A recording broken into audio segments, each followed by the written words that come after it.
Now, 1-800-830-1940.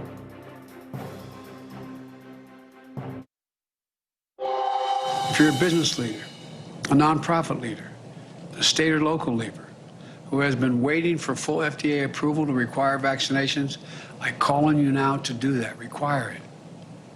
Do what I did last month. Require your employees to get vaccinated or face strict requirements.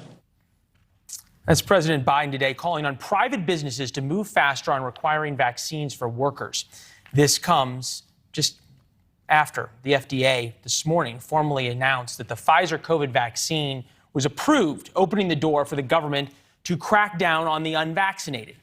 There are a lot of unvaccinated people in America, some 100 million at last count. So we're going to put aside the debate over whether to get the shot or not, because that is a personal decision. The question becomes what the government will and can do to you if you decide not to get the shot. From the workplace to social life to everything we love doing daily, the FDA approval gives the government, schools, and private companies wide latitude in restricting what the unvaccinated cannot do. Vaccine mandates, as we've reported a number of times, are working because vaccine rates are up, which means more of them are likely coming. Andrew Stoltmann is an adjunct law professor at Northwestern University, and Dr. Joseph LADAPO is an associate professor of medicine at UCLA who studies public health. Gentlemen, we appreciate you both being here. Thank you. Doctor will be with you in just 1 second. All right, Andrew.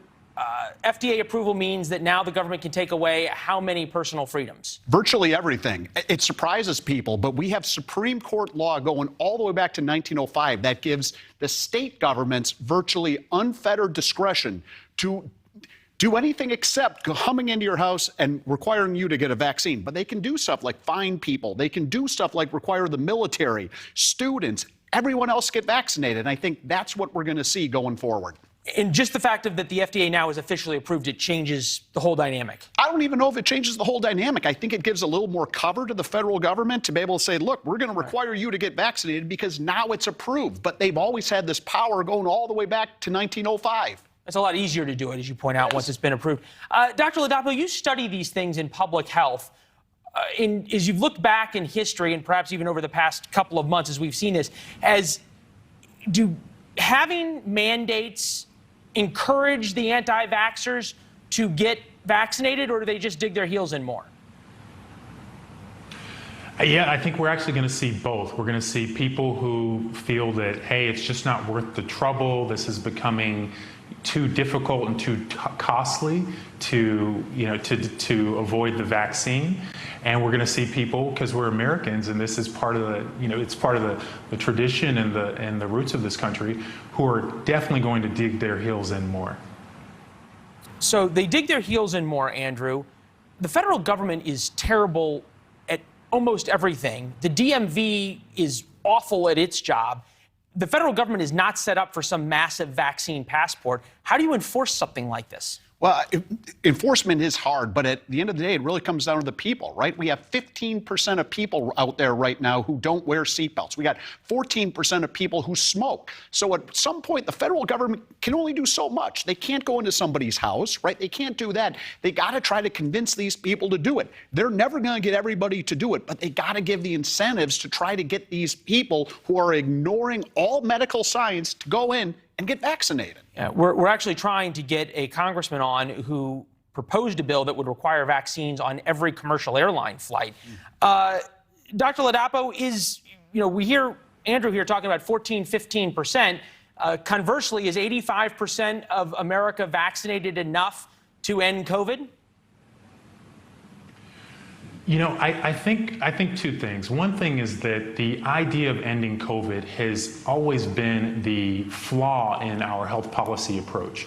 This has always been a virus that we should have adapted to live with. We've gotten closer to that. We've moved from a lockdown mentality to, trying to live with it, taking measures to reduce risk, get people early treatment. And which highlights the fact that the lockdowns were essentially a waste.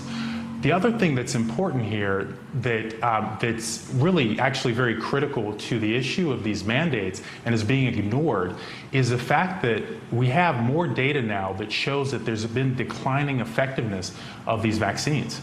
So if you remember back, the idea behind the mandates, it wasn't to help people protect themselves. Obviously, that's a wonderful thing to do. It was to slow the spread. That was the main idea behind the mandates, behind the masks, behind the social distancing. It's to prevent the spread.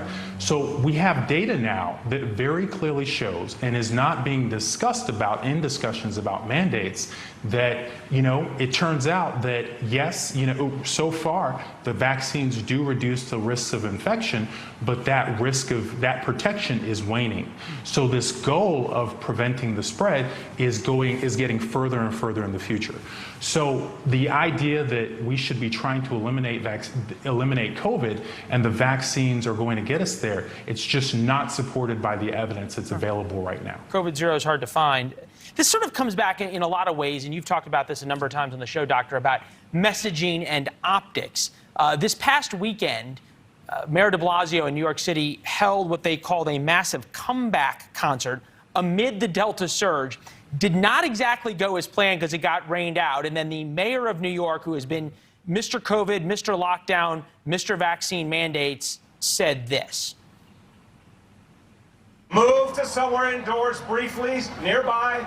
We're going to get you an update shortly. We hope to bring it back shortly and finish the whole show, okay? Get someplace safe right now. Okay, Mayor de Blasio sending everybody from the outdoor concert inside. Andrew Stoltman, does sound bites like that hurt the government's case as they try to enforce all these rules on all of us? Can you play that in court and say, no dice? Yeah, absolutely. There's some mixed messaging. And I think what a lot of people are missing is it's not just going to be the federal government. We got to get the employers involved. And to Biden's credit, he's trying to do that. And I think a lot of people don't realize that your employer can say, absolutely, you have to get vaccinated or you can't work here. And people say, wait a minute, I don't have to do that. But legally, they can. So the businesses, I don't have to tell you this, though. There's a lot of places you can buy those CDC cards online. You show that to your employer. How does anybody enforce anything anymore? It's like a fake ID at a bar. Yeah, there will be cheaters, definitely. But look, I think the solution is going to come not just from the government, but from these businesses. If businesses require the vaccine, people are going to do it to keep their jobs. Well, great point. Appreciate you being here. Dr. LADAPO, always good to see you, sir. Looking forward to a time that you can be in studio as well. It'll be a lot of fun. See you then. Up next, a closer look at how our allies, even our enemies, are reacting to the disaster in Afghanistan.